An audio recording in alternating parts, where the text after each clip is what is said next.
encore dedans, c'est pour ça. Non, bonjour à tous, merci d'être présents.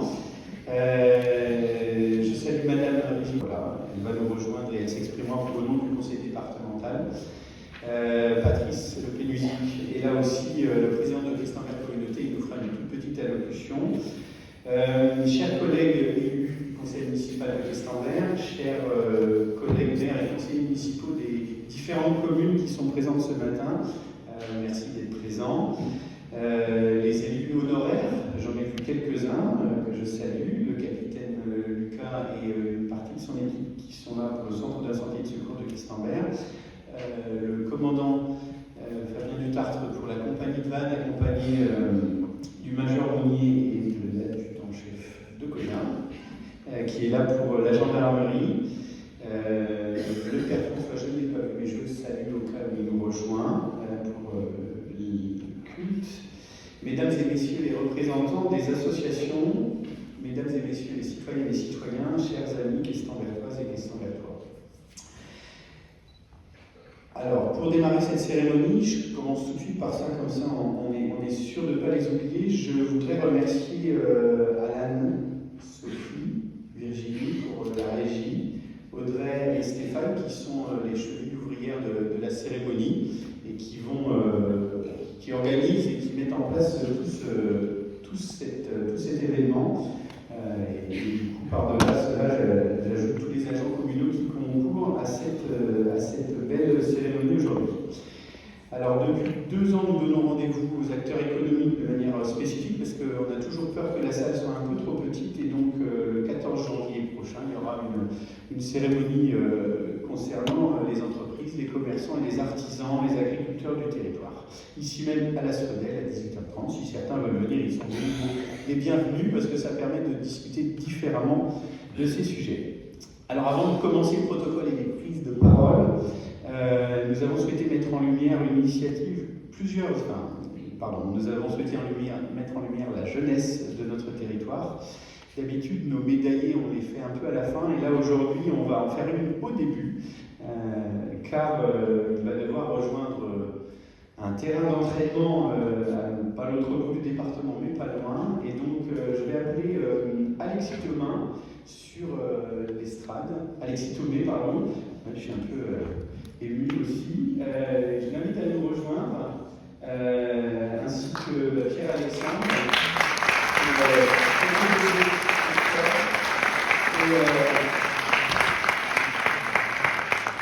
Et Jacques Chauvin, qui est notre premier adjoint en charge des associations. Alors aujourd'hui, je tiens à saluer le parcours d'Alexis. Alexis est un jeune questembertois. Je peux t'avancer un tout petit peu comme ça. Approche-toi de moi parce que j'ai le micro donc, 19 ans, qui a, on va dire, je vais utiliser des mots un petit peu fort, mais a marqué l'histoire du touring à Questember. Au moins tout ça, on peut le dire. Alors, tu as commencé le twirling en accompagnant tes sœurs. Je vais lui laisser la parole après quand même si je ne sais pas si vous l'appréciez trop ça, mais Jackie viendra avec un micro. Et puis, il s'est épanoui au sein de la Bogue d'Or Twirling, dans la section Twirling de la Bogue d'Or, le club si important pour le territoire. Et puis, il s'est pris de passion.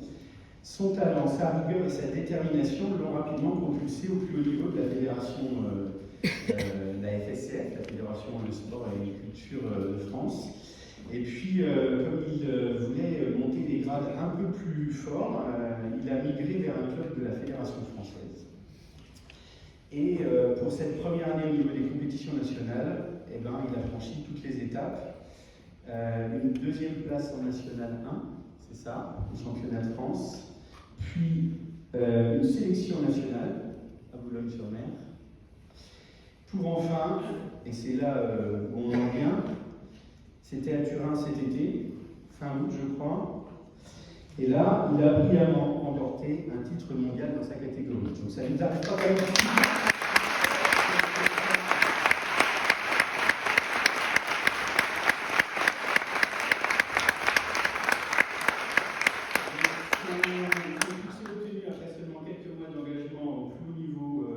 National en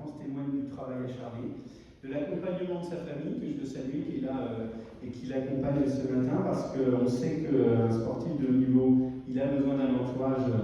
Voilà, donc son club, c'est l'Anguillique maintenant.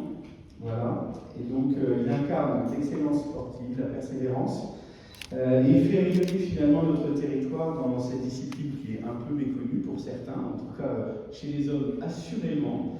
Félicitations à toi. Alors je vais aller chercher un micro pour quand même que tu nous donnes quelques éléments de ton point de vue, mais en tout cas au nom du conseil municipal et de tous les citoyens de Questembert, je pense qu'on est très fiers de pouvoir te remettre cette médaille. Et donc pendant que cher Alexandre et Jackie vont venir avec la médaille, je vais te laisser la parole pour nous dire un petit peu comment toi tu as vécu ça.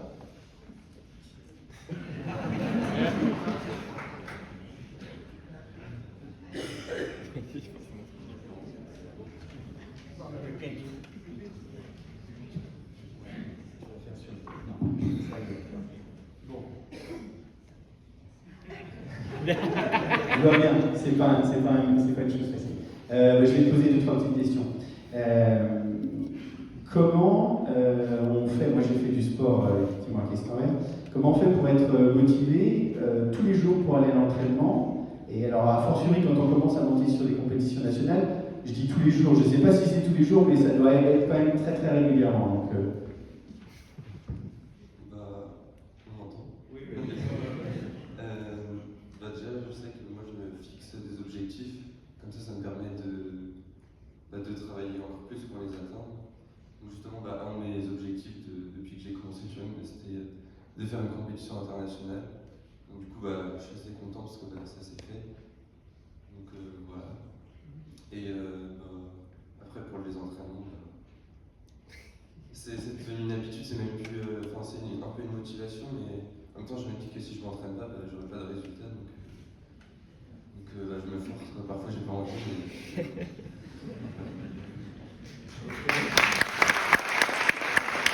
Et évidemment, je sais que tu as vraiment beaucoup œuvré au sein du Turing, mais est-ce que tu travailles, tu discutes encore avec tes camarades féminines et masculines potentiellement de la BO? Ça m'arrive de temps en temps de passer aller voir le vendredi soir ou le samedi sur leur créneau, quoi, mais même juste il y a mes sœurs encore, donc en soi j'ai pas d'autre choix, je suis obligé de les suivre encore, c'était mon premier club, donc je suis obligé. Bon, je ne vais pas faire durer plus longtemps la souffrance.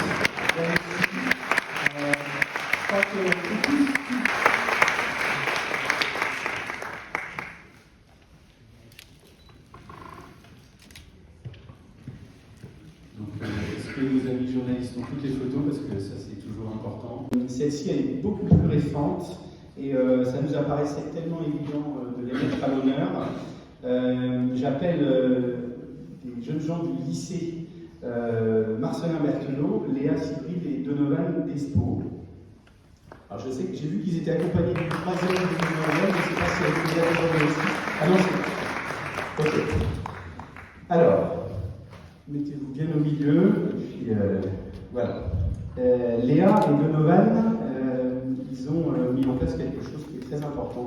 Vous n'êtes pas sans savoir qu'au matin du 20 décembre dernier, j'étais avec les sapeurs-pompiers que je remercie de leur très grande célérité à travailler sur un thème d'opération qui était un incendie qui heureusement s'est déroulé sans blessure majeure ni décès sur le village du Couedro, mettant en difficulté deux familles, le propriétaire, M. Tual et son fils, ainsi que Mme Castillo et ses filles. Je tiens évidemment à remercier les services du Centre d'incendie et de secours. Il y avait Questembert, Rochefort, Péoul, Molac, Vannes et Locminé qui sont intervenus sur ce théâtre un samedi matin dans la brume, avec des choses qui étaient effectivement très impressionnantes pour ceux qui y étaient.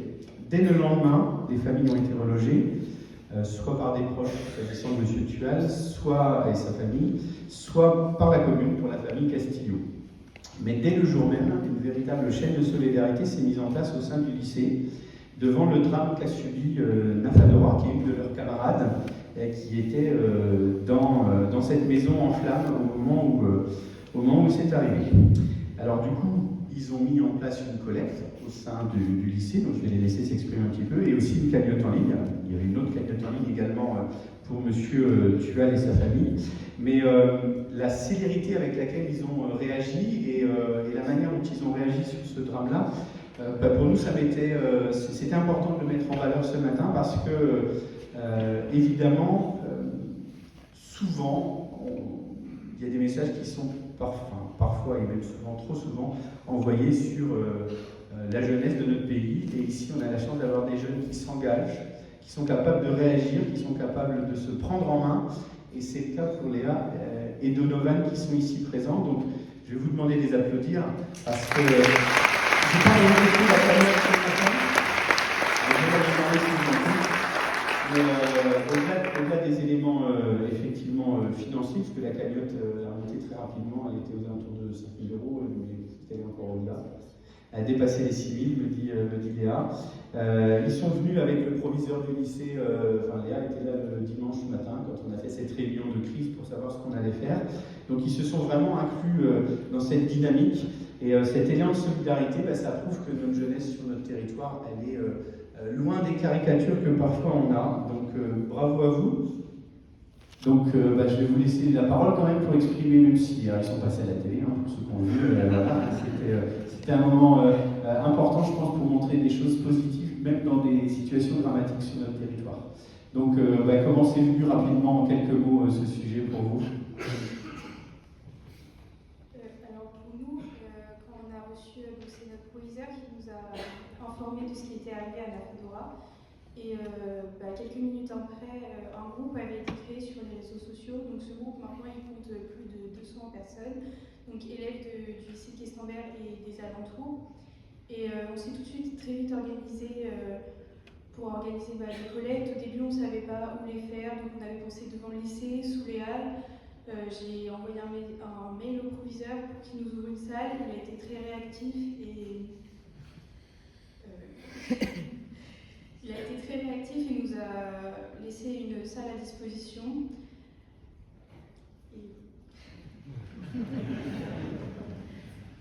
Et puis après les collectes, on a fait de la vente de gâteaux aussi sous les halles. Certains sont peut-être venus. Donc ça c'est pareil, c'est une idée que Léa a eue, surtout avec Nafedora. C'est organiser du coup une vente de gâteaux par les élèves pour récolter de l'argent pour la famille Questieux du coup. Et une vente qui a très bien marché avec plus de 600 € récoltés juste avec la participation que nous on a donnée pour les gâteaux et les ventes qu'on a pu faire. Donc, je ne vais pas vous faire plus longtemps. C'est important pour nous de leur remettre le diplôme d'honneur de la ville. Donc, je vais demander à Jackie d'amener ça. C'était important parce qu'effectivement, souvent, on est sur des actions autour du sport, de la culture, ce qui est effectivement très important sur notre territoire. Mais en matière de solidarité, cet événement était dramatique.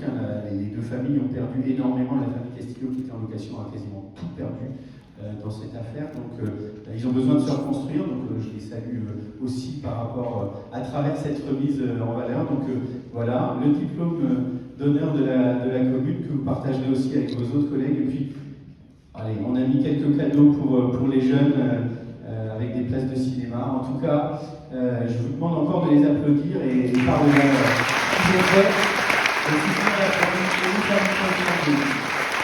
on s'exprime, mais la loi dit qu'on faisait le bilan avant, on continue à faire le bilan de l'année. Clairement inquiétant au niveau international. Et si on connaissait les velléités guerrières de Vladimir Poutine, si on connaissait les volontés d'hégémonie de ce grand pays qu'est la Chine après des siècles où ils ont été un peu martyrisés, le retour de Donald Trump à la Maison-Blanche, on en avait déjà parlé l'année dernière, mais maintenant on en voit les résultats. J'ai bien aimé l'image qui a été prise il n'y a pas longtemps par un député européen qui a dit finalement il a été élu pour être la plus grosse brute de la cour de récréation mondiale, et c'est ce que l'on voit tous les jours.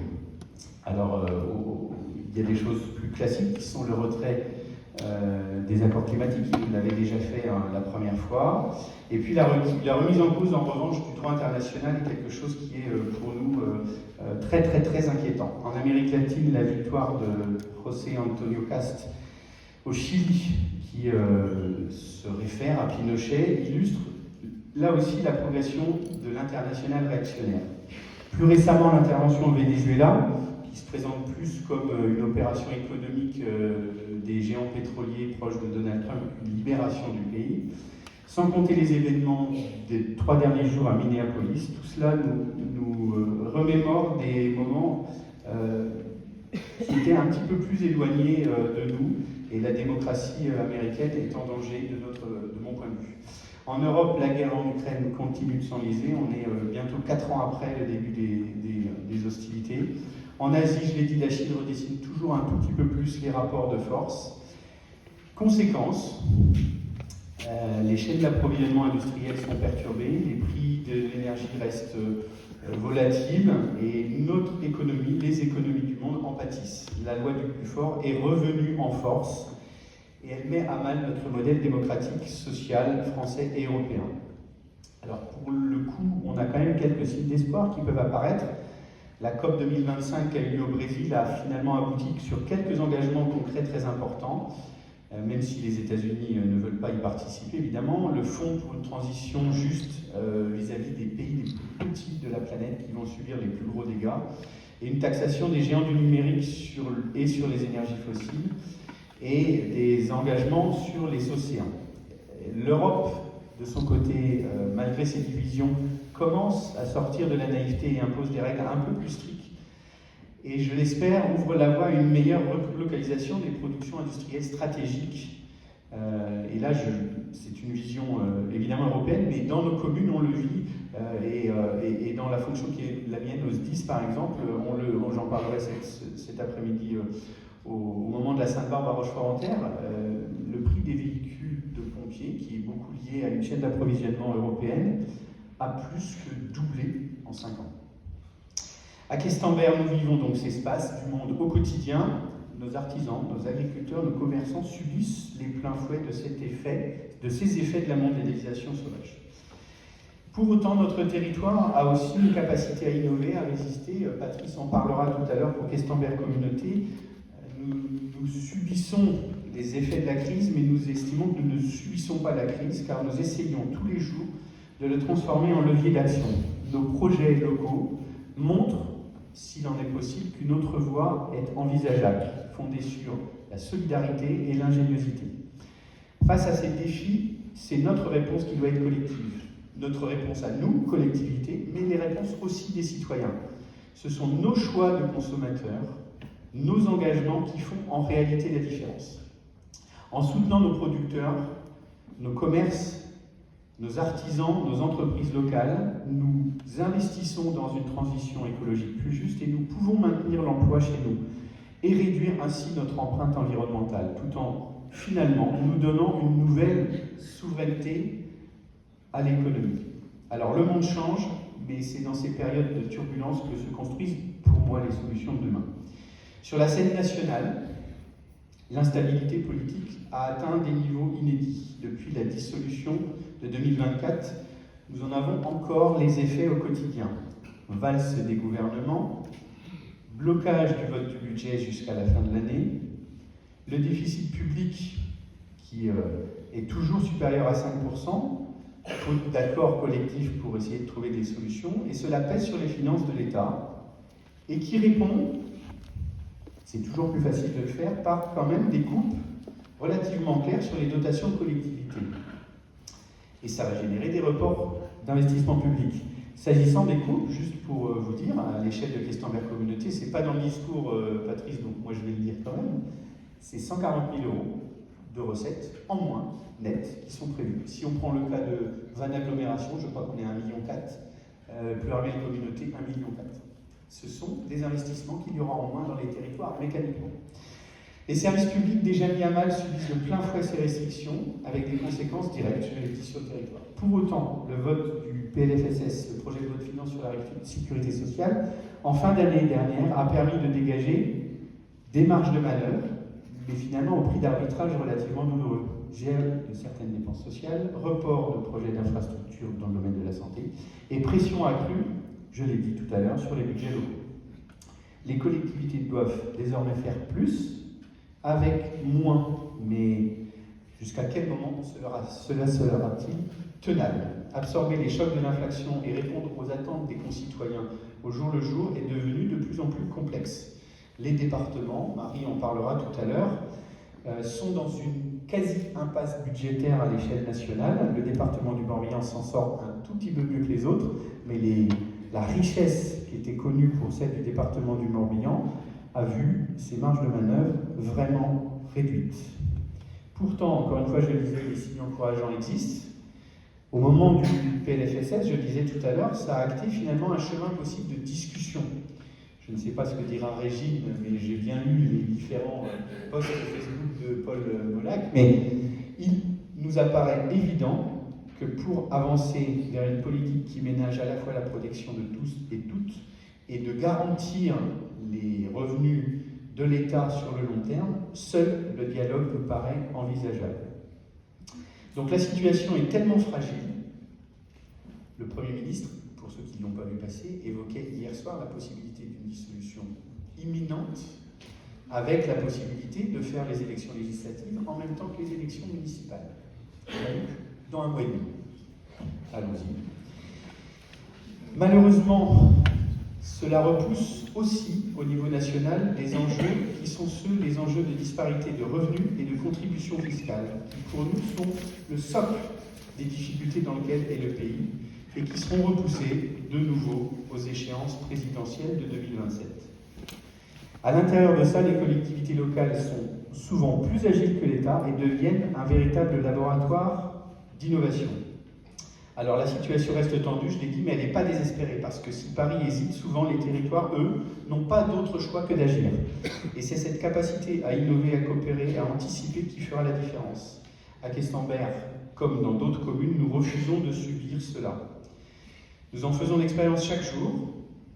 Notre régime municipal de restauration collective, nos achats locaux, notre engagement en faveur des énergies renouvelables, des mobilités douces, de la préservation de la biodiversité montrent qu'il est possible de concilier une gestion budgétaire saine et une ambition sociale et écologique. Nous choisissons d'inventer pas à pas un modèle de développement plus résilient, plus solidaire et plus ancré dans les réalités du terrain. Quand on dresse le bilan de cette année, j'y viens, c'est cela qui s'écrit à Questembert. Alors, d'habitude, je termine toujours par les finances, et bien, cette année, j'ai décidé de faire l'inverse, puisque finalement, c'est ça qui permet de maîtriser notre destin. Une gestion financière de notre commune qui est l'illustration éclatante de ce que nous voulons dire. Alors que les budgets de l'État n'arrivent pas à résorber le déficit et que la dette plombe la capacité à agir, Questembert a maintenu en 2025 une situation saine comme les années précédentes. Notre capacité d'autofinancement net est supérieure à 1 500 000 €. Elle est en progression de 4%. Notre endettement est inférieur à 700 € par habitant et en baisse de 12%, bien en dessous de la moyenne nationale des communes de notre strate. Nous avons fait le choix de ne pas augmenter les taux de taxes foncières en 2025, comme les années précédentes, et ce malgré l'inflation et la hausse des coûts de l'énergie, sans compter les hausses imposées par l'État dans le cadre des comptes publics. Certains veulent nier cette situation, nous y voyons simplement le fruit, nous, d'une gestion rigoureuse et d'une volonté farouche de vous protéger dans votre pouvoir d'achat. Je remercie d'ailleurs à ce passage tous les agents qui, dans leur quotidien, répondent à cette exigence qui est la nôtre quant à la maîtrise de nos dépenses. Merci à Sonia Berti, la directrice des ressources, Michael Lozac, notre directeur général des services, qui accompagne Maxime Picard, notre adjoint aux finances, pour obtenir ce travail précis et efficace tout au long de l'année. Ces résultats ont également permis, puisqu'on parle des ressources, d'améliorer encore les conditions de travail des agents de la collectivité. Car dans le cadre d'un très bon dialogue social, 2025 a vu la mise en place d'analyses des pratiques dans de nombreux services. Cette analyse de pratique a pour objectif d'améliorer les conditions de travail de nos agents. La mise en œuvre de séances de préparation à la prise de poste, la continuation des aménagements de poste en termes d'ergonomie et la possibilité offerte le mercredi, pour ceux qui le souhaitent, d'une activité sportive, car cela contribue à une meilleure santé au travail et une plus grande efficacité de l'action publique. Et donc merci à tout au comité social territorial qui accompagne dans ce dialogue social la direction et les élus. Alors gérer un budget, c'est bien, mais pourquoi faire? Effectivement, en réalité, pour vous, concitoyennes et concitoyens, que la capacité d'autofinancement soit à 2 millions, 1 million, 1,5 million, c'est pas forcément concret dans votre quotidien. Mais du coup, il est de notre rôle de mener des projets qui changent le quotidien. Évidemment, on en a déjà parlé régulièrement lors de ces vœux, mais la régie municipale de notre restauration collective a été un projet qui a traversé le mandat. Et l'objet était de faire le bilan, parce que c'est la première, 2025 est la première année complète de cette reprise en main de notre restauration collective. Nous observons des résultats, et les voilà. Notre régie met en place 94,5% de repas dont les produits viennent de la Bretagne à 5 départements. 82% sont labellisés, que ce soit label rouge, bleu blanc cœur ou le bio. 89% de produits frais. Un gaspillage qui a été réduit à une poignée de grammes par repas, la dynamique était déjà en cours, et qui nous situe à moins de 30 grammes, soit 3 fois plus faible que la moyenne française. Le retour des producteurs, des adultes qui préparent les repas et des enfants qui les mangent sont la meilleure motivation pour continuer ce travail d'utilité publique. Nous livrons également la commune de Lauzac, la commune de Limerzel, ainsi que la commune de Rochefort-en-Terre depuis la rentrée de novembre. Nous livrons également Questenberg Communauté sur les mercredis et les petites vacances, les petites et grandes vacances. Pardon. En parallèle de cet engagement d'améliorer la localisation et la qualité de service de ces produits de restauration, 2/3 des familles questembertoises ont vu l'année dernière le coût de leur repas baisser, soit à 1 € pour les plus fragiles, soit de manière significative, et pour tous les autres, le tiers restant, les tarifs ont été gelés depuis le début de cette mandature, ce qui, avec une inflation en parallèle, équivaut finalement à une baisse relative par rapport à leurs revenus. Ce n'est pas une question de chiffres, c'est une question de justice sociale, de santé publique et d'éducation au goût et à l'alimentation. Merci aux équipes de Stéphane Montarot, qui nous accueillera tout à l'heure pour le pot dans la salle polyvalente, et des cuisiniers et des agents qui préparent les repas tous les jours. Le travail aussi des animateurs de l'équipe de David Ouvron qui sont le midi avec eux. Et merci à Valérie Géano et les membres du comité politique culture de l'enfance, affaires sociales et le groupe de travail sur la régie qui ont permis ces excellents résultats. Dans la délégation de Valérie, nous avons eu aussi le plaisir de mener la 2e édition de notre budget participatif de la jeunesse. Avec, en image, on voit le lauréat de 2024, qui était la mise en place d'éléments de stationnement vélo dans nos chapelles, donc de manière beaucoup plus esthétique, en sens qui s'insère dans le paysage du patrimoine. Et cette année, 2 beaux projets, proposition de course de caisse à savon et la mise en place de fontaines à eau dans la commune, ont été lauréats de ce beau budget participatif, vraiment dédié à la jeunesse. Encore une fois, notre territoire accueille de tout type de population. Et le travail sur la jeunesse est celui qui est pour nous relativement important parce qu'on n'est pas sans savoir que la démographie nous pousse petit à petit vers un vieillissement important de notre population. Donc je disais merci à Valérie et à Délie pour avoir mené ce travail, et j'en profite pour saluer Délie qui va nous quitter bientôt pour aller du côté d'Edmond, si je me souviens bien. Au périscolaire. C'est aussi une ville qui prend soin de ses aînés et autant que de ses jeunes. Et le service d'aide à domicile, dorénavant appelé la Viadom, a maintenu le cap en 2025 avec plus de 22 000 heures de prestations.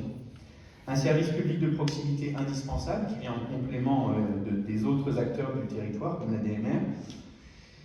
Indispensable face au vieillissement de la population, je le disais, d'ici 2050, le Morbihan comptera 40 000 personnes de plus de 75 ans, soit le double d'aujourd'hui. Nous ne pouvons pas attendre pour agir. C'est pourquoi nous travaillons main dans la main avec les services de soins et d'infirmiers à domicile de l'EHPAD de Questenberg, celui de l'EHPAD d'Elvin, ainsi que le service d'aide à domicile public de la commune d'Elvin. Je remercie l'équipe municipale d'Elvin d'avoir convaincu l'ARS et le conseil départemental que le territoire Elvin-Questenberg était beaucoup plus pertinent que le territoire qui allait de Trévion jusqu'à Cap-Ferrel. jusqu'à Ferrel, pardon, pour vous dire la distance que représentait le secteur. Pour couvrir ce territoire certes plus grand, nous avons démarré les travaux avec un cabinet qui s'appelle SPQR, mais qui nous permettra d'ici à 2030 une gouvernance toujours maîtrisée puisqu'un service public, et un territoire dans lequel nos agents verront, une gouvernance dans laquelle nos agents auront plus de moyens notamment. J'en profite aussi pour signaler le fait que nous avons acquis 2 véhicules cette année pour notre service d'aide à domicile, en toute fin d'année. Je tiens à remercier ici tous les agents et les membres du CCAS, ainsi que ceux des communes dont j'ai parlé, ainsi que les 2 EHPAD publics, qui travaillent sur ce sujet aux côtés de Sylvain Clairvaux, le directeur du CCAS, et Janine Magret, notre adjointe, qui s'excuse de ne pas être là ce matin, qui est en charge des solidarités intergénérationnelles, du logement, du handicap, et des relations avec les artisans et les commerçants. Donc ce projet est un projet très important qui va s'étaler jusqu'à 2030 pour obtenir une seule et même structure à la fin. En matière de solidarité, on a évidemment parlé de nos anciens, qui sont un des sujets qui préoccupent le plus les élus de nos territoires. Mais il y a aussi les jeunes, les travailleurs précaires, les apprentis, qui peinent à trouver un logement. Dans un territoire où le chômage est bas et où le logement est devenu trop cher, un point structurant pour s'installer correctement dans la vie est le premier logement. Le foyer de jeunes travailleurs sur lequel nous travaillons depuis plusieurs années répond à ce besoin criant. 27 logements conçus pour accueillir ceux qui construisent notre avenir, les jeunes actifs, les apprentis, les saisonniers. Un projet mené avec Morbihan Habitat, premier bailleur public de Bretagne, qui renforce la centralité de Questenberg et montre que nous sommes une ville qui regarde vers l'avenir. Le permis de construire de ce projet a été contesté devant le tribunal administratif, mais le projet va continuer, car le projet va continuer sa vie, car il est vital pour nous, pour notre territoire et pour notre jeunesse. De nouvelles annonces devraient avoir lieu lors des prochains conseils municipaux de janvier et de février. Je tiens à remercier à ce propos Sophie Daniel, notre directrice générale adjointe, qui porte ce projet avec les élus et notre partenaire, l'établissement public foncier de Bretagne, depuis déjà plusieurs années. Autre sujet de l'espace public et des préoccupations du quotidien, la sécurité.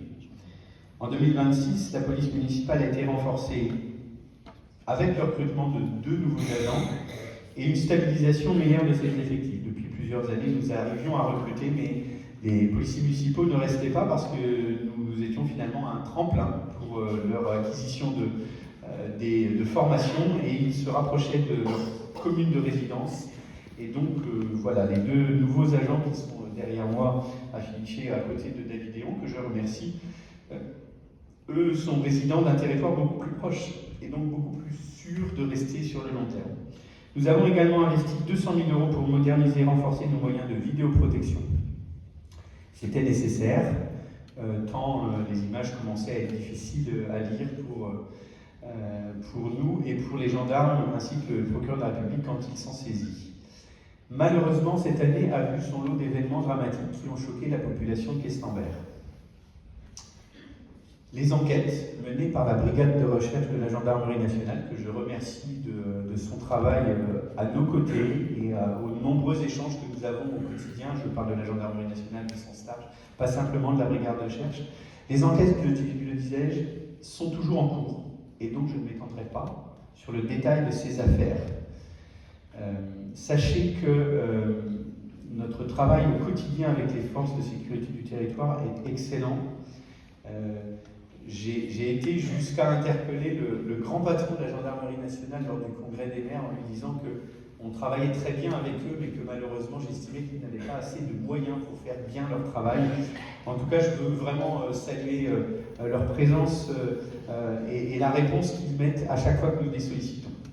Si je parle de ces événements tragiques, je reprendrai seulement les quelques mots que j'ai pu exprimer le 7 mai sous les halles de Questenberg pour le soutien à Laurence, la patronne du bar à côté des halles. Ce 7 mai, j'ai dit simplement, c'est notre manière de refuser le repli sur soi et la vigilance individuelle et collective au quotidien qui permettra de maintenir notre bien vivre ensemble avec la sécurité au cœur. Soyons solidaires et vigilants pour aider au mieux aussi au quotidien nos forces de sécurité à maintenir la sérénité dans notre commune. La violence n'est jamais la solution.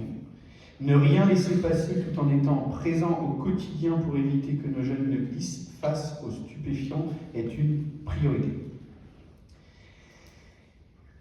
C'était vraiment important pour nous ce moment sous les Halles, car c'est bien notre collectif qui fera face à ces événements dramatiques. En matière de sécurité, il y en a une qui est celle encore plus quotidienne, qui consiste à la sécurité routière. Et pour ce faire, il faut donc investir dans l'espace public et investir l'espace public. C'est pourquoi les routes et les rues de Questembert ont aussi évolué en 2025. 2 700 000 € ont été investis en voirie en 2025, dont 500 000 € pour les zones rurales. Pourquoi ce déséquilibre? Parce que je sais très bien que les gens dans les villages trouvent qu'on dépense toujours trop pour le centre-ville et pas assez pour la ruralité. En réalité, quand nous faisons 1 mètre de linéaire de rue en ville, ça nous coûte environ 1 200 € du mètre, puisque nous avons beaucoup de travaux en dessous. Quand nous faisons 1 mètre en campagne, cela nous coûte 150 €. En ratio, je vous invite à faire le calcul, on dépense plus pour la ruralité que pour le centre-ville. La finalisation des travaux de la rue du Maguero a permis de montrer une nouvelle fois notre méthode qui permet à toutes les mobilités de s'épanouir et de cohabiter. Parfois, certains ajustements sont nécessaires, il n'y a qu'en travaillant sur le terrain qu'on se rend compte réellement des choses. En matière de mobilité douce et de cadre de vie, le passage de l'école des filles qui a été inauguré au mois de juin dernier, quant à lui, illustre notre volonté de vernir dès que c'est possible notre centre ancien, parfois trop minéral. C'est aussi un nouvel axe de circulation piétonne et cyclable au cœur de la ville. La mise en place des zones bleues étendues, de nouvelles zones de stationnement cyclable, de la refonte des zones 20 et zones 30, s'il en est besoin, montre s'il en est besoin que la ville doit se transformer pour améliorer la paisibilité des circulations, mais aussi l'attractivité de nos linéaires commerciaux. Je remercie les services du syndicat d'eau qui sont présentés par Raymond Wex aujourd'hui pour tous ces travaux en collaboration, puisqu'à chaque fois que nous intervenons quelque part, j'ai donné les montants pour la commune, mais le syndicat d'eau a aussi des sommes importantes qu'il met sur la table pour rénover l'eau potable et les eaux usées dans chacun de ces secteurs. Je remercie son vice-président, Jackie Chauvin, au niveau du SIAP, Jean-Pierre Lemétayer, adjoint aux travaux et à l'urbanisme, ainsi que le comité aménagement du territoire. J'en profite pour remercier Louis Gérard, la directrice des services, des services techniques de la ville. Après 1 an passé à la tête des services, elle a bien pris en compte la complexité des travaux que nous avons à mener sur notre territoire. Évidemment, je l'ai dit, l'attractivité du centre-ville et la paisibilité des circulations nous amènent à améliorer l'attractivité commerciale du centre-ville, qui est l'objet du dispositif Petite Ville de demain, pour que chacun d'entre nous puisse profiter de ce centre-ville historique, mais pas simplement comme un musée joli, mais vraiment comme un lieu de vie. À ce propos, je souhaite saluer l'arrivée de 4 nouveaux commerces le long des Halles.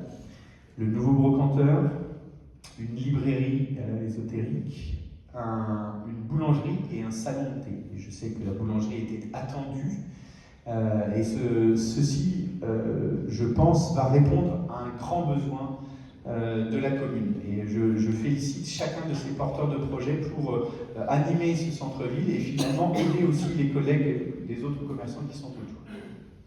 Bravo à eux pour ce dynamisme apporté. D'autres commerces s'installent au centre-ville et dans les zones commerciales, qu'elles soient privées ou communautaires, d'autres choses arrivent rapidement sur notre territoire et nous ne pouvons que nous en satisfaire. Il y a également des services, et ça nous le verrons autour de la gare où les travaux ont commencé. Nous ne sommes jamais à l'origine réellement de ces projets de commerce, mais c'est bien l'accompagnement que nous faisons avec Janine, avec les services de Questembert Communauté au développement économique, qui arrose les graines de l'attractivité que nous mettons en œuvre et pour chacun de ces projets, le territoire attire. Et le territoire de Questembert Communauté également, puisque des entreprises de taille importante se sont installées cette année. Nous ne sommes pas non plus les mains dans les poches quand il s'agit d'actions juridiques pour prendre en main des bâtiments à l'abandon autour du territoire. Certains s'en désolent depuis fort longtemps, mais ces procédures sont très très longues et nous espérons qu'elles verront une concrétisation rapide. L'art dans la rue est aussi une manière de vivre le centre-ville. Les inopinés pique-niques, eux, se sont disséminés un peu partout sur le territoire, les chapelles, que je remercie, mais d'autres pépites patrimoniales tout au long de l'été. La Lune Rousse et le Salon du Livre animent les halles avec notamment leur nouvel habit, bien plus confortable que le marché de Noël a pu expérimenter également, plus confortable pour les exposants, mais les commerçants aussi aux alentours. L'Inopiné Festival, qui a subi une humidité presque insolente tant l'été a été sec, je rappelle que nous sommes sortis de l'arrêté sécheresse du préfet seulement au mois de novembre. Cette humidité était insolente, je le disais, mais les festivaliers étaient au rendez-vous pour cette 5e édition. Merci à tous ceux qui ont travaillé et qui étaient présents. Les sculptures de métal, également lauréats de l'appel à projet culturel 2025, ont réussi à surprendre les visiteurs et les riverains à tel point que nous avons décidé de pérenniser 3 de ces œuvres de Jean-Michel Ruggio et Yalouk, une à la résidence Autonomie, une à côté d'Iris Cinéma et une devant le parvis de la gare. Vous avez également pu voir la fresque d'Éric Arayo, qui accroche dorénavant le regard que l'on porte sur le mur principal de la médiathèque, lieu toujours aussi crucial pour la culture de tous et de toutes. Et enfin, je n'oublie pas l'inauguration du nouveau hall du cinéma Iris, qui ne lasse pas de nous plaire à chaque séance. Petit point, le cinéma Iris a réussi à faire ses travaux grâce à un très très bon portage qu'ils ont mené eux-mêmes et avec des fonds européens qui ont permis de financer à moindre coût ces éléments. Et ces fonds européens, c'est toujours important de le dire, l'Europe est souvent décriée, mais en réalité c'est un levier aussi d'aménagement du territoire. Je tiens à remercier ici l'équipe culture qui, sous la baguette d'Alain Dupérin, le directeur du pôle, avec le comité, ses élus et ses citoyens, qui accompagne Sylvaine Texier, notre adjointe à la culture dans tous ces beaux projets. L'environnement, lui aussi, a été au cœur de nos actions pour 2025. L'Atlas de la biodiversité communale continue son aventure collective avec des techniciens et avec la population. Et pendant les 2 dernières années, nous allons continuer d'explorer, recenser et protéger notre patrimoine naturel. En termes d'art et de biodiversité, le projet qui s'affiche derrière nous est la fresque partagée entre la crèche municipale et l'accueil de loisirs, qui est un vrai travail autour de ce sujet en accord avec l'artiste et notre service environnement. Parce que la biodiversité, ce n'est pas une question d'experts, c'est vraiment l'affaire de tous. Et puis en juin dernier, nous avons inauguré 2 refuges LPO autour du lavoir du Vieux Presbytère et le long du chemin des Perdrix. Et évidemment, on ne peut pas passer à côté de la renaturation du Saint-Éloi. Projet voté par les habitants et pour les habitants qui met en œuvre la directive d'amélioration de la qualité de l'eau de nos rivières en France. Et ce projet se concrétise dorénavant. Les 2 premières tranches ont été réalisées. La première par Haut-et-Vilaine, s'agissant de la zone humide à proprement parler, la vidange et le fait que nous ayons retaluté certaines rives de la zone humide. Et puis la deuxième tranche, par le biais de la commune, s'agissant des cheminements via les platelages. La dernière phase, plus axée sur l'ancien camping, est en cours de préparation et bientôt en appel d'offres. Et en termes d'aménagement, je dois également y ajouter, pour l'aspect environnemental, le cimetière, car il en sera la réalisation concrète. Comment insérer un cimetière dans un espace naturel? Évidemment, on ne peut pas raser au centre-ville et remettre le cimetière, donc on est obligé de le faire dans ces zones-là. Et l'insertion paysagère proposée par le cabinet Urbae qui nous accompagne, ainsi que l'architecte, en seront un élément très concret. Et donc sur les Hauts-de-Sélac, les travaux qui ont débuté en 2025 se termineront au printemps prochain. Ce projet dont la réflexion démarre dès les années 90, je regarde notre maire honoraire qui est arrivé tout à l'heure, voit enfin son aboutissement 30 ans après. La patience est mère de sagesse quand on est élu. Je suis fier que nous ayons pu porter à terme ce projet et finalement répondre à un besoin qui devenait extrêmement urgent. En matière de mobilité, je le disais, la patience est également mère de sagesse, car les travaux de la nouvelle voie douce qui reliera à terme le giratoire du Ré de la route bleue au centre-ville ont commencé aux Ardillas, le long de la route départementale. Ce dossier est suivi par Alain Louis, que je souhaite saluer aujourd'hui pour sa pugnacité dans le cadre de ce chantier, parce que il faut négocier au quotidien pour obtenir du linéaire de terrain pour pouvoir aménager ces nouvelles mobilités. On dit mobilité douce parce que ces travaux s'entendront à la fois pour les vélos, mais bien évidemment aussi pour les piétons, et qui permettront à cette partie du proche centre-ville d'accéder à tous les services, qu'ils soient privés ou publics. L'année de notre nouvelle chargée de projet, Marguerite Wolf, dans l'équipe de Gus Gérard, qui pilote ces projets de main de maître. Et pour ceux qui travaillent au quotidien sur ces projets, on voit la différence quand on a une personne qui peut être dédiée à suivre de manière plus fine les entreprises aux côtés de nos adjoints. Un autre projet porté par elle, notre nouvelle agente, la nouvelle cuisine centrale de Clairvaux, dont les travaux ont débuté en 2025, en septembre. Un investissement de 4,7 millions d'euros, un investissement majeur, qui nous permettra de produire, alors on dit souvent 950 repas par jour, au final, l'année dernière, en 2025, c'était 156 000 repas qui ont été produits. Après le passage en régie, ce nouvel équipement était nécessaire d'abord d'un point de vue de la sécurité alimentaire, car la cuisine actuelle était en dérogation préfectorale depuis de trop nombreuses années.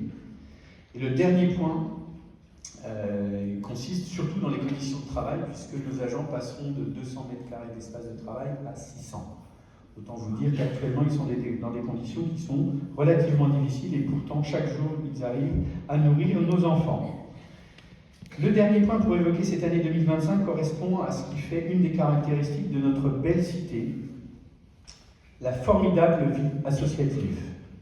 Tout à l'heure, nous fêterons l'une d'entre elles, la médaille que nous mettrons juste après les prises de parole, mais pour l'heure, c'est l'ensemble de celles-ci que je veux saluer. Pas loin de 150 associations, des milliers de membres. Sur le volet sportif, on est quasiment à 3000 licenciés, je crois, Pierre-Alexandre. C'est surtout des milliers d'heures de bénévolat données à la population et du coup à la commune. Sans ces heures de bénévolat, toutes ces activités n'auraient pas lieu parce que le pouvoir public ne pourrait pas mener toutes ces actions. En 2025, nous avons poursuivi le travail de fourmi pour répondre aux 1000 besoins des dirigeants de ces associations, besoins que nous cherchons évidemment à satisfaire et qui cherchent eux-mêmes à améliorer le fonctionnement de leurs associations pour leurs adhérents.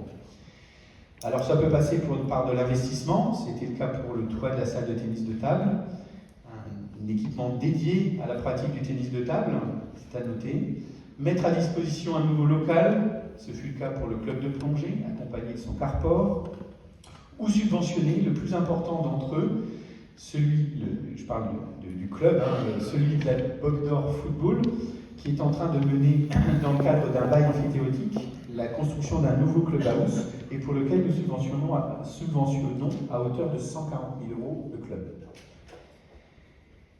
Tous ces investissements mettent souvent longtemps à sortir de terre, mais cela permet aux associations de s'épanouir dans leurs activités. D'autres investissements seront nécessaires et devront minutieusement être réfléchis, car les montants sont rapidement très élevés. Mais le fonctionnement des associations, c'est aussi l'accompagnement des événements exceptionnels qu'elles organisent chaque année. Nous avons eu l'accueil d'un rassemblement de Batucada, le cross départemental à l'hippodrome, ici même le concert des bateliers de Célac, et puis les événements qui sont plus récurrents.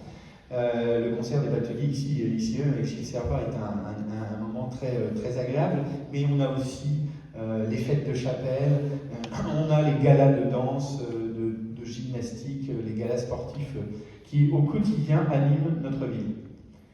On peut noter aussi, et ça c'est une grande fierté pour nous avec les collègues du conseil municipal, la forte implication des associations lors des événements communaux. Et je voudrais souligner aujourd'hui la Frérie de Saint-Jean, les Petits Bougies et le club de handball qui nous accompagnent lors de l'Inopiné Festival. Les Intouchables étaient là également lors de la première soirée.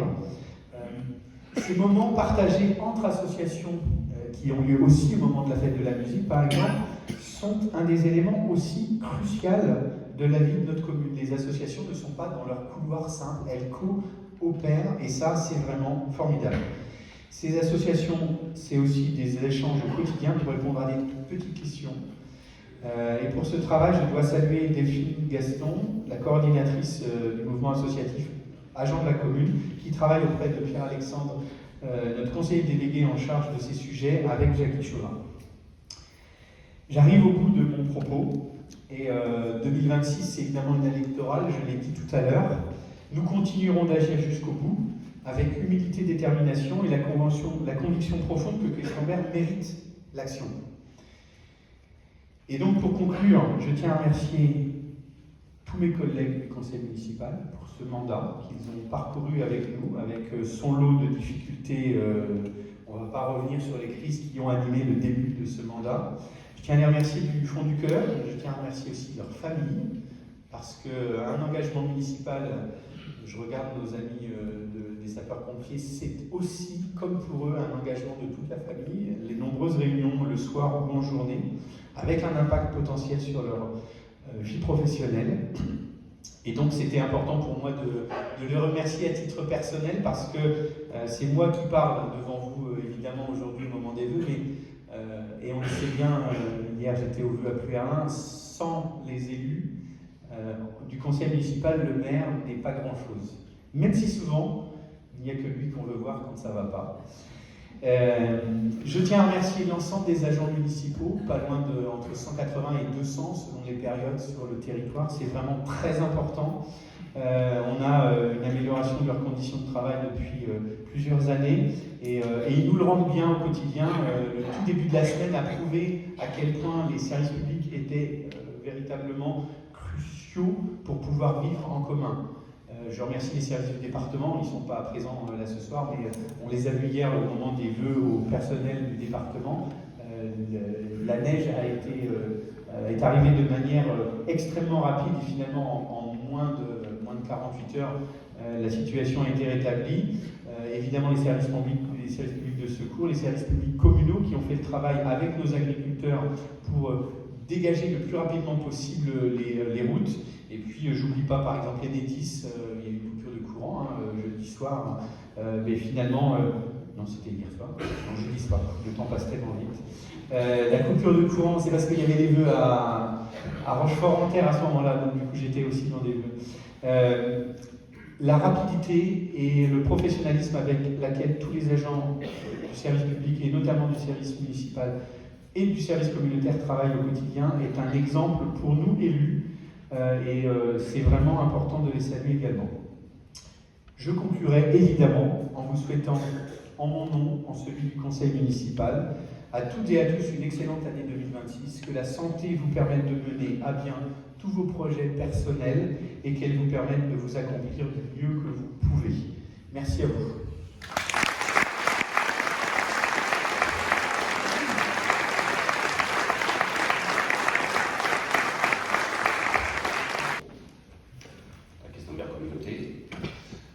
Je ne vais pas refaire le protocole, je vais dire aux élus qui sont tous présents et aux gens du corps constitué, la grande qualité, je vous salue évidemment.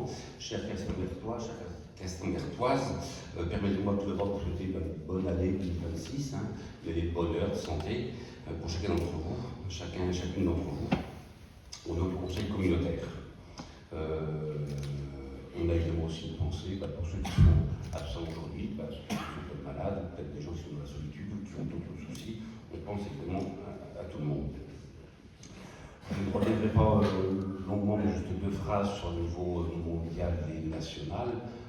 Boris en a longuement parlé, juste pour vous dire, peut-être depuis 2-3 ans, on sentait des choses un peu anormales qui se passaient ici ou là sur Terre. Et depuis quelques semaines, eh bien, on a véritablement marqué une rupture des équilibres mondiaux depuis 1945.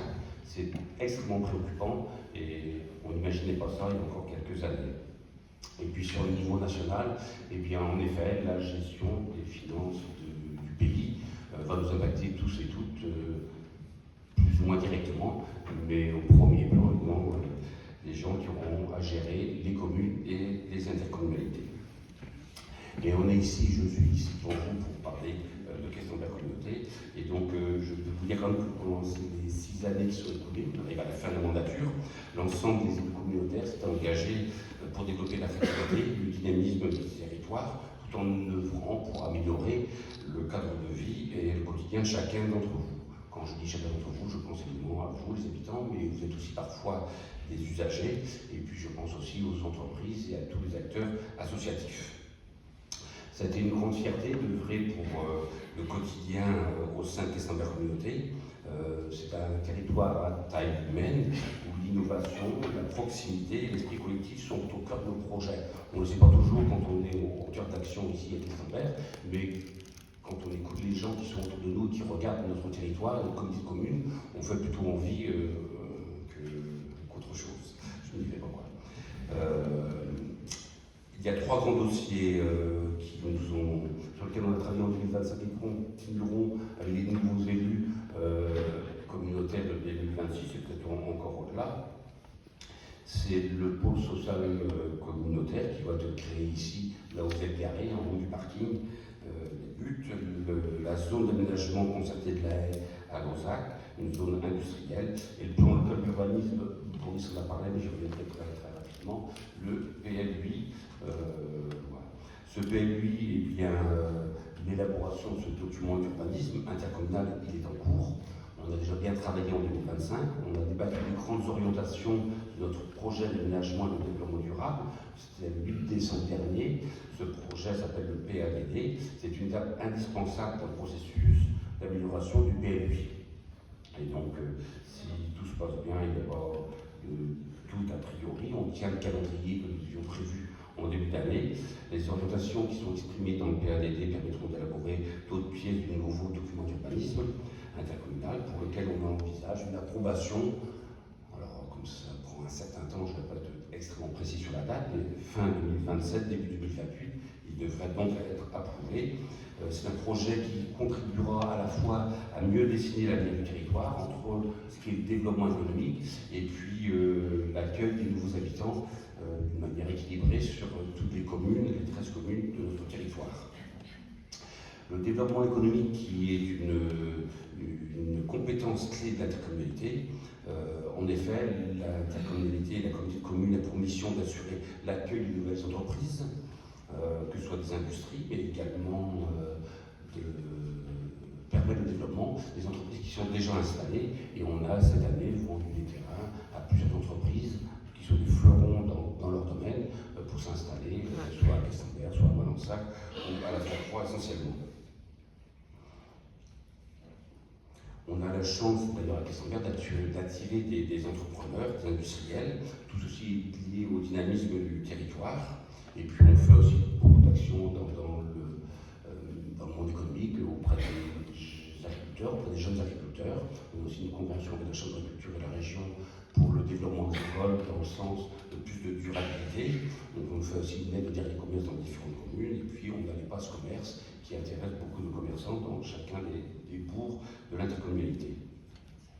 Au travers de cette action économique, évidemment, c'est l'emploi aussi qui nous intéresse, c'est un enjeu majeur. Alors certes, on bénéficie d'une situation assez favorable, puisque quand on regarde les taux de chômage en France, par exemple, la Bretagne est la région avec les Pays de Loire la mieux située, et dans les 4 départements de Breton, le Morbihan a un taux de chômage le plus faible. Donc on bénéficie d'un bon environnement. Malgré tout, on continue, nous, à travailler à ce développement économique, et on favorise donc l'installation par ce biais-là, on favorise l'arrivée de nouvelles familles. Et toujours pour les habitants, donc pour moi, question de la communauté, on développe en parallèle une action en faveur des familles et des habitants. Pour cette année 2026, elle sera d'ailleurs marquée par l'ouverture au public en septembre prochain du pôle social communautaire. On s'était engagé collectivement à faciliter l'accès aux services relevant de l'action sociale par la création d'un bâtiment répondant aux besoins des habitants. Ce pôle social accueillera les services petite enfance et parentalité, le service information jeunesse ainsi que le centre social de la Maison Pop. Au quotidien, toutes les générations s'y côtoieront, les enfants, les jeunes, les familles, les habitants. Ce sera un lieu vivant, un lieu de projet pensé pour tous les habitants du territoire. À Questenberg Communauté, on travaille évidemment en partenariat étroit avec toutes les communes. J'en profite d'ailleurs pour saluer tous les collègues ici présents aujourd'hui pour ces vœux. La commune de Questenberg, évidemment, elle est le centre et elle bénéficie, grâce à sa centralité, d'investissements importants. Le pôle social en est un. il y a pour risque que je ne serai pas très long, mais donc vous l'aurez compris, tous les projets d'intercommunauté sont le fruit d'une réflexion et d'un engagement sur un temps long, un temps qui est nécessaire pour répondre aux grands enjeux de demain. Je ne peux pas les citer tous ici aujourd'hui, évidemment, mais sachez qu'ils sont pensés pour tous. Et je le répète, les habitants, les usagers, à chaque fois qu'on prend une décision, on regarde quel impact ça peut avoir, et on pense aussi aux entreprises et aux associations. Notre action se réalise dans un contexte financier, je le répète quand même, parce que peut-être que certains d'entre vous vont penser que les projets vont trop doucement. Le contexte est tendu, il ne s'arrangera pas d'une année sur l'autre, donc on va ouvrir au moins 2 ou 3 années un peu tendues. On le voit dans les subventions, le conseil départemental, Marie en parlera peut-être, a supprimé assez brutalement ces aides. Elles reviendront peut-être, mais pas comme elles étaient sur les décennies précédentes. Si on regarde derrière nous sur 20 ou 30 ans, chaque investissement dans les communes des intercommunautés bénéficiera pas des taux de subvention qu'on a eu pendant au moins 30 ans. Mais malgré tout, je peux dire que grâce à l'implication de tous, les élus, les agents communautaires, les partenaires, on réalise quand même de beaux projets et on continuera. Donc au nom du conseil communautaire, je vous adresse tous nos vœux de bonheur, de santé, je le répète, de réussite pour cette nouvelle année, à tous et à toutes. Bonne année 2026. Toutes et tous en vos grades et qualités. Merci, cher Boris, cher binôme, et merci à tout le conseil municipal de Questembert pour cette invitation qui nous réunit ce soir dans un moment aussi simple qu'essentiel, celui du partage et de l'espoir. Je suis ravie d'être présente ce matin pour ce moment qui marque le début d'une nouvelle année. C'est l'occasion de faire le point sur les défis qui nous attendent, mais aussi de réaffirmer notre engagement commun pour un territoire plus juste, plus solidaire et plus respectueux de l'environnement. Ces rendez-vous annuels, attendus de tous, comme l'atteste votre présence nombreuse, restent une belle opportunité de venir à votre rencontre. Les années passent et nous poursuivons notre travail, toujours investi et passionné par le mandat qui est le nôtre. Nous essayons de répondre à vos invitations, vos sollicitations, de que cela est possible, que vous soyez un élu, une association ou bien une citoyenne ou un citoyen du territoire. Et le plaisir de parcourir notre beau canton lors de ces occasions et lors de nos permanences que nous tenons dans toutes les communes ne faiblit pas. Ces vœux aujourd'hui, nous les échangeons dans un monde qui tangue. Du Venezuela à Minneapolis et peut-être au Groenland, la spirale est hallucinante. Un monde où le climat se dérègle, où les certitudes démocratiques vacillent, où les inégalités creusent des fossés de plus en plus profonds. Des hommes et des femmes politiques hors sol remettent en cause le fondement même de notre démocratie. Alors que nous faisons face à un souhait criant d'une fiscalité enfin rééquilibrée entre les plus hauts revenus et le reste de la population, un soutien net et franc contre la loi du plomb de la part de la population et également contre le Mercosur, nous avons toutes et tous besoin de concret et c'est bien le sens de notre engagement à Boris et à moi. La majorité départementale a présenté son budget pour 2026. En tant qu'opposition constructive, notre rôle n'est pas de dire non par principe, mais de dire oui à ce qui protège, à ce qui unit et à ce qui relève. La politique, ce n'est pas une histoire de camp, c'est une question de projet pour l'avenir de notre territoire. Nous avons pointé 3 urgences pour Morbihan qui nous semblent être les défis de demain et qui devraient structurer notre action, car aujourd'hui, les fragilités explosent au grand jour. En matière de dynamique économique, même si Patrice l'a rappelé, notre région et notre département s'en sortent plutôt bien par rapport au chiffre du chômage, notre département subit quand même des tensions qu'il ne voyait plus depuis longtemps. La vente de l'usine Bleu Hermel d'Yves Rocher, la fermeture définitive de Michelin, ce ne sont pas que des pages économiques qui se tournent, ce sont des vies, des familles, des rêves qui basculent. En matière de logement, cela devient un luxe pour trop de nos concitoyens, poussant toujours plus de ménages vers la précarité, y compris pour ceux qui travaillent. La pauvreté insidieuse grignote les quartiers, les campagnes et les cœurs. Nous devons rompre avec la logique de faire le réglementaire et réfléchir à des arbitrages pour faire le nécessaire. Nous disons oui à une autonomie digne pour nos aînés et nos concitoyens en situation de handicap, avec des moyens enfin à la hauteur des besoins. Nous disons oui à une jeunesse qui ne doit plus subir la précarité de santé psychologique, les addictions ou les violences familiales comme une fatalité. Oui à un Morbihan pionnier où la transition écologique rime avec justice sociale, où l'innovation sert l'intérêt général, où l'attractivité ne se construit pas sur le dos des plus fragiles. Enfin, la question qui taraude les élus locaux, y aura-t-il un programme de solidarité territoriale pour soutenir à nouveau l'investissement local? Merci pour le teaser, Patrice. Peut-être, car les retombées fiscales des droits notariés se portent mieux depuis quelques mois. Mais de notre point de vue, une aide uniforme ne serait pas un bon signal. Dès 2024, nous avons proposé une aide plus ciblée pour les communes les plus fragiles et sur des projets exemplaires en matière de transition. Faisons le vœu que cela puisse arriver cette année. Et M. Lapartien, hier au vœu à la préfecture, s'est exprimé dans ce sens. Alors oui, nous sommes une opposition, mais une opposition qui propose, qui alerte et qui se bat. Une opposition qui défend d'abord et surtout les plus fragiles est une nécessité. Je peux vous dire ici, notre engagement est intact. Intact comme la conviction que chaque invitation, chaque sollicitation, chaque rencontre est une chance de mieux vous servir. Intact comme la certitude que ce canton, avec ses paysages, ses talents, sa solidarité, son dynamisme, mérite un avenir à la hauteur de ses promesses. Au nom de notre binôme de conseillers départementaux, Boris et moi-même, nous tenons à remercier les élus de Questemberg, qu'ils repartent ou qu'ils ne repartent pas. Merci pour les engagements au service de l'intérêt général des Questembertoises et Questembertois durant ce mandat 2020-2026.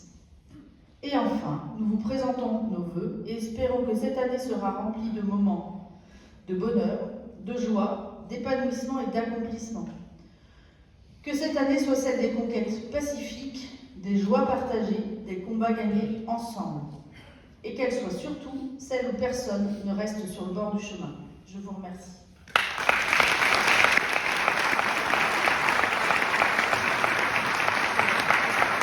Pour l'invitation, Boris. Et bonjour à toutes et à tous. C'est toujours avec beaucoup de plaisir que j'assiste à ces cérémonies de vœux qui sont toujours un moment important dans la vie d'une commune. Le maire et le conseil municipal y présentent les actions phares de l'année écoulée. Parfois, c'est l'avenir. Le maire et le conseil municipal jouent un rôle essentiel. Ce sont eux qui portent les projets au quotidien, ceux qui améliorent concrètement la vie des habitants. Ils sont aussi un soutien aux associations, voire aux entreprises, même si, de ce côté, la communauté de communes et la région peuvent jouer également un rôle déterminant. La région a d'ailleurs territorialisé une partie de ses services dans des antennes locales pour être plus proche des administrés.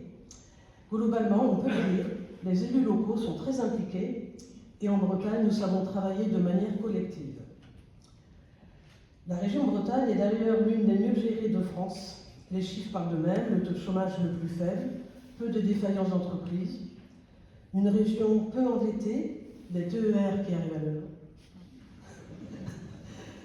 d'excellents résultats scolaires. Bref, si vous n'étiez pas encore persuadé que vous habitez d'une très belle région, je dirais même la meilleure, j'espère vous en avoir convaincu. C'est cependant au niveau national que les choses sont plus compliquées. Bien sûr, l'Assemblée nationale a toujours été un lieu de débat, de confrontation d'idées. Parfois, elle excède d'ailleurs, ce qui est regrettable. Pendant longtemps, la Ve République a fonctionné sur un système bipartisan, une majorité forte qui soutient le gouvernement et une opposition qui s'oppose. Une majorité plus ou moins importante où les députés sont sommés de soutenir le gouvernement, même si au fond d'eux-mêmes, ils ne sont guère convaincus, et une minorité qui doit s'opposer par principe. Ce modèle s'est fissuré avec les élections législatives de 2022, lors desquelles le président Macron n'avait obtenu qu'une majorité relative. Et cela s'est confirmé avec la dissolution de 2024. On verra pour cette année. Aujourd'hui, l'Assemblée nationale est composée de plusieurs groupes sans majorité claire. Elle est éclatée en 5 courants différents. Et l'on sait que 2 au moins d'entre eux refusent le compromis et parient sur le chaos qui les amènerait au pouvoir. Les institutions elles-mêmes montrent leurs limites dans ce contexte.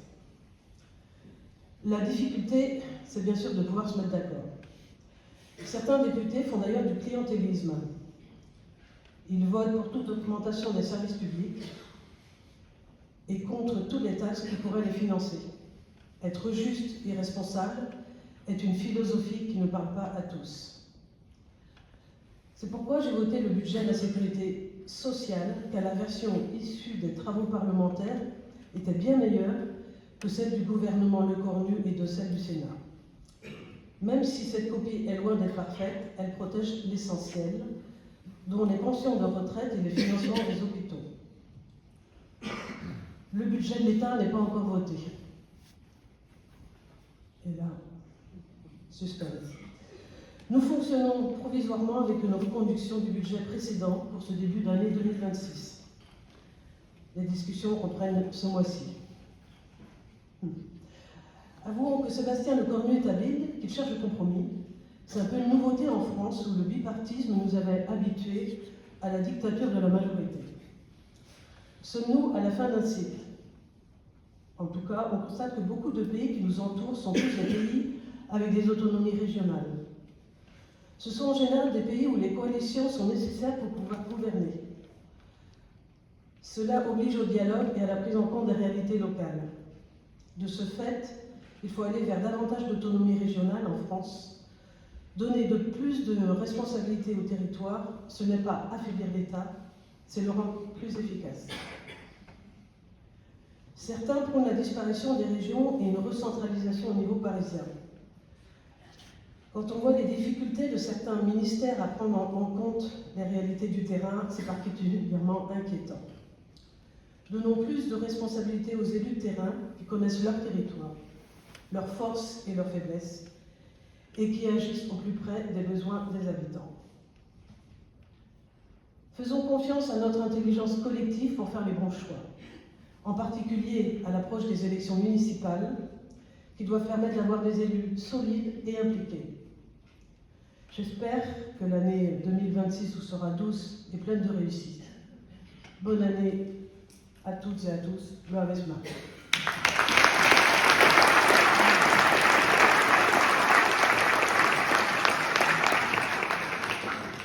Avant les discours, les initiatives et les présences de longue date dans l'activité sociale, culturelle et autres du territoire.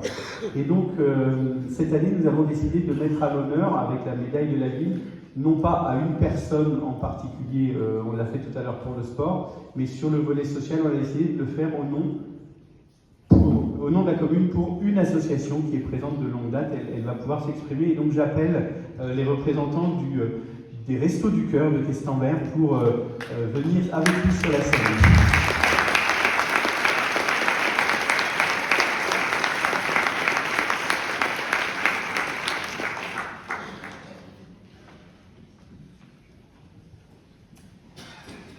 Donc les Restos du Cœur, pour ceux qui ne savent pas, sont installés dans la zone de l'Henri, à côté de chez nous, la zone qui est aussi l'Henri, c'est ça. Et du coup, ils ont préparé un petit mot. Moi, je voudrais les féliciter, de dire qu'ils font partie d'une association évidemment départementale et nationale, hein, puisque c'est un grand mouvement, les Restos du Cœur, initié par Coluche il y a bien longtemps. Mettez-vous dans la lumière, approchez-vous. Du coup, on a dit les difficultés du territoire, on a dit ses forces, et quand avec Marie on est au conseil départemental, on est aussi au contact des associations au niveau départemental, et on sait que la précarité a augmenté depuis 3 ans, et ça s'est accéléré effectivement encore plus récemment. Quand on vous avait visité au tout début de ce mandat, vous disiez qu'on était une antenne qui était plutôt excédentaire dans les dons, et qu'on aidait la cellule de Vannes assez souvent. Je pense que les choses ont un peu évolué. Mais je vais vous laisser à la fois présenter l'association et puis présenter les membres qui sont présents devant vous.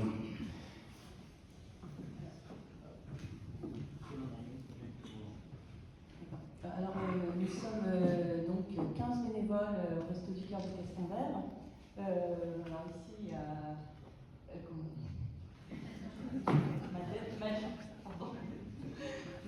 Madeleine, qui est là depuis de nombreuses années déjà.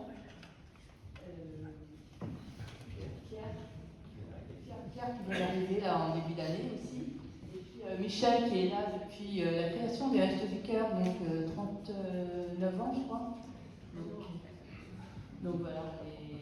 Et il y a. Bon, en tout, on est 15, donc il y a des absents toujours. Je ne suis pas très douée pour. Je vais plutôt dire.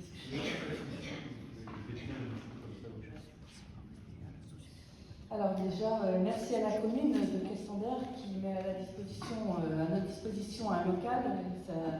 Il est grand, on a de la place pour tous le stock et puis la distribution. Donc c'est très bien, merci beaucoup. Et puis aussi, merci aux bénévoles d'un jour aussi qui viennent lors de notre collecte nationale au mois de mars et qui sont très très utiles parce que on a besoin ce jour-là de beaucoup de monde et voilà, donc on les remercie beaucoup. Merci également aux commerçants comme Intermarché de Questenberg, au Super U de Saint-Marcel, ainsi que Monsieur Christophe Redoud, maraîcher à Molac, qui chaque semaine nous font des dons alimentaires et on peut redistribuer aux personnes que nous accueillons, qui sont malheureusement de plus en plus nombreuses. Et aussi merci à tous les bénévoles du centre de Questenberg qui, depuis des dizaines d'années, pour certains d'entre vous, donnent de votre temps, votre énergie. Merci pour votre engagement sans faille. Vous apportez plus qu'une aide physique, c'est aussi un sourire, une bonne humeur, votre générosité et un super travail d'équipe. Voilà. Et merci à tous.